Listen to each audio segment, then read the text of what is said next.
लेकिन सबसे पहले मैं यहाँ पर जरा रुक करना चाहूंगी घनेंद्र भारद्वाज जी का कि घनेंद्र भारद्वाज जी बड़े अग्रेसिव नजर आ रहे थे सुबह प्रेस कॉन्फ्रेंस जबकि अरविंद केजरीवाल ने। आपके मुख्यमंत्री इतने अग्रेसिव जो नजर आ रहे हैं, इसके पीछे की स्ट्रैटेजी क्या है?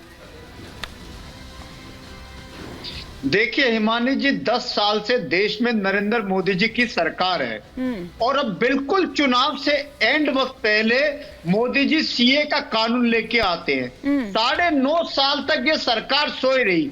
आज देश के सामने बहुत बड़े मुद्दे, देश के सामने महंगाई एक बहुत बड़ा मुद्दा है। आज महंगाई की मार के नीचे देश में गरीब आदमी का जीना मुश्किल हो गया। गरीब आदमी रोज मर रहा है। बेरोजगारी की हालत ये कि जो नौजवान है, 42% बेरोजगारी नौजवानों में, जो ग्रेजुएट बेरोजगार है उनकी 65% बेरोजगारी है। उनकी बेरोजगारी और महंगाई दूर करने के लिए सरकार कुछ नहीं कर रही। महिलाओं पे अत्याचार करते हैं। भ्रष्टाचार का आलम ये है कि मोदी जी कह रहे हैं कि जिसको भ्रष्टाचार करना है भारतीय जनता पार्टी में आओ, उनको भ्रष्टाचार करो, भ्रष्टाचार करने का लाइसेंस मिल जाएगा। और दूसरी तरफ सीए जैसा कानून लाके देश के लोगों को तो आप रोजगार दे नहीं पा रहे, देश में तो महंगाई कम कर नहीं पा रहे, देश के गरीबों को तो आप घर दे नहीं पा रहे। आप कह रहे हो कि बाहर से लोग लेके आएंगे, को बताएंगे। नहीं, लेकिन तो आप जो लोगों को बता रहे हैं कि जैसे बॉर्डर खोल दिए जाएंगे, 1.5 करोड़ से ज्यादा की आबादी, जो भीड़ है वो एकदम ऐसे अंदर आ जाएगी और एकदम ऐसे हालात हो जाएंगे, क्या वाकई इस तरह का होने वाला है जिस तरह से आप बताने की कोशिश कर रहे हैं? देखिए, हमारा सवाल यही है कि देश के अंदर जो बेरोजगार है पहले उन्हें रोजगार दो, देश के अंदर जो बेघर है पहले उनको घर दो। पहले अपना घर अगर ठीक होगा जब भी तुम। देखिए वो मुद्दा अलग है, लेकिन बरगलाइए नहीं ना घनेंद्र भारद्वाज जी और ममता जी। क्या वाकई ऐसे होने वाला है? क्योंकि घनेंद्र भारद्वाज जी, उनके मुख्यमंत्री, उनकी पार्टी ये कह रही है कि ये पूरा गेम जो है ये वोट बैंक का है और वोट बैंक के लिए आप लोग ऐसा कर रहे हैं, वोट बैंक की राजनीति कर रहे हैं आप लोग। हिमानी जी बहुत बहुत धन्यवाद।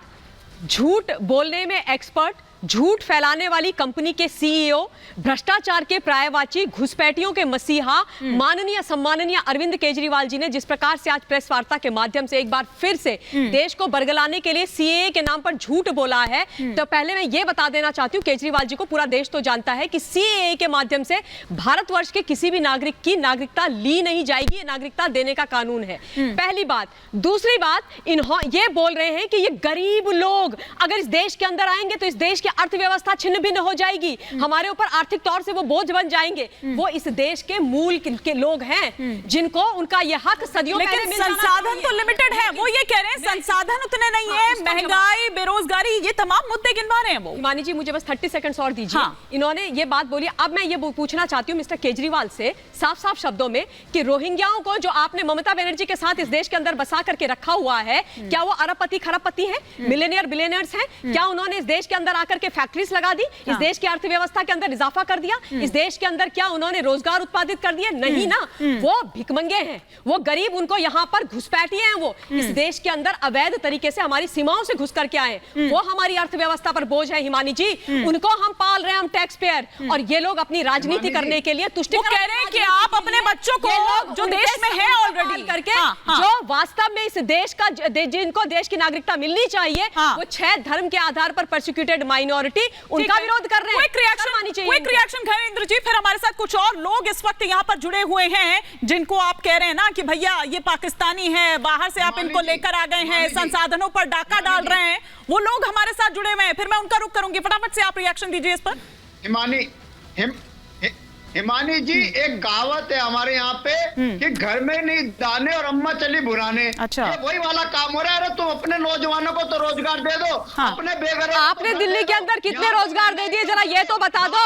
आपने दिल्ली के अंदर कितने रोजगार दे दिए, ये तो बता दो। भ्रष्टाचार करने वालों, आप बताओ आपने कितने रोजगार दिए। आपने ये बोला कि ये जो लोग भारतवर्ष की नागरिकता पर जो लोग अपना हक रखते हैं, क्या उनको भाजपा अपने घर में रखेगी? आपने ममता बनर्जी ने रोहिंग्याओं को, घुसपैठियों को क्या अपने घर के अंदर रखा हुआ है?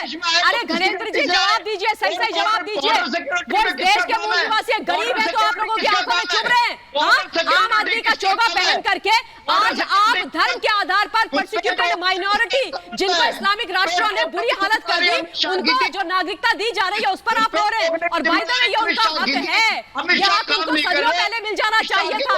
इस हक की बात बापू ने करी, नेहरू जी ने करी। वैसे एक सेकंड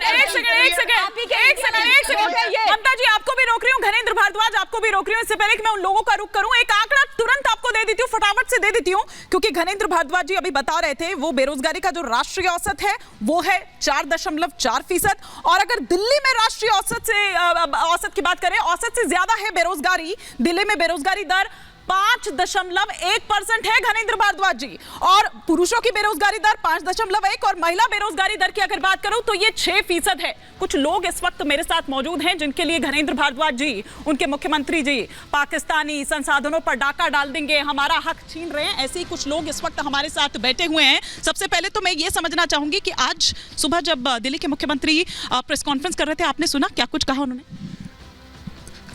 केजरीवाल जी जिस प्रकार की भाषा बोल रहे हैं वो हमारे हिंदू समाज के हितों के खिलाफ है और देश के हितों के भी खिलाफ है, क्योंकि देश को ये बरगला रहे हैं और ये झूठ की राजनीति जो पिछले 12 वर्ष से कर रहे हैं और उसको ये आगे बढ़ा रहे हैं। क्या हम पीड़ित लोग, हमारा समाज पीड़ित है?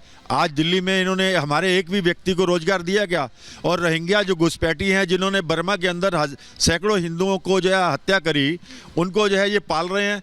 सरिता बिहार के अंदर जो खादर की भूमि है उनको बसने के लिए दी हुई है, झुग्गियों में आग लगी, उनकी झुग्गियाँ बनाई गई, उनको जो है पैसा दिया गया, उनके यहाँ डॉक्टर बैठता है, उनके यहाँ सफाई होती है, उनके बच्चों की जो है पढ़ाई की देखभाल की। हमारे एक भी बच्चे को क्या किसी ने अपने किसी स्कूल में दाखिला दिया?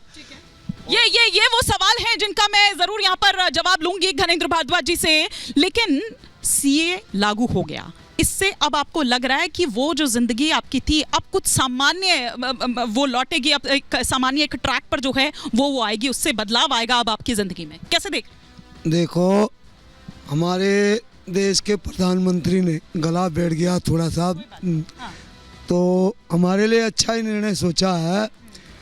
अभी 1947 से बंटवारे से उसी टाइम से ये सारे हिंदू बेचारे पाकिस्तान में पीड़ित। आप लोग कब आए थे? 2011 में। हाँ। कहाँ से आए थे? सिंध से, सिंध पाकिस्तान से। तो पाकिस्तान के अंदर भी पीड़ित रहे और भारत के अंदर जब हमारे देश के प्रधानमंत्री ने इन गरीब परिवारों को अपनाया है, जो सिटीजनशिप दी है, इनके लिए विरोध। भाई ये हिंदुओं ने कब लिया हमको बंटवारा दे दो, पाकिस्तान के अंदर रहेंगे? कम से कम अरविंद केजरीवाल को सोचना चाहिए। 2 कदम हम हैं, हमारी कैंप 2 कदम है, उनको सोचना चाहिए। 1 किलो आटा उनको सोचना चाहिए। वो सीएम है, दिल्ली का सीएम है, मगर उनको सच्ची भावना उसकी नहीं है। भावना जिसकी सच्ची होती है ना, जैसे हमारे देश के प्रधानमंत्री है, सबका साथ सबका विकास, उनको सबकी सोच है। तो ऐसे अच्छे कर्म करते रहो, बुरे कर्म के पीछे नहीं पड़ो।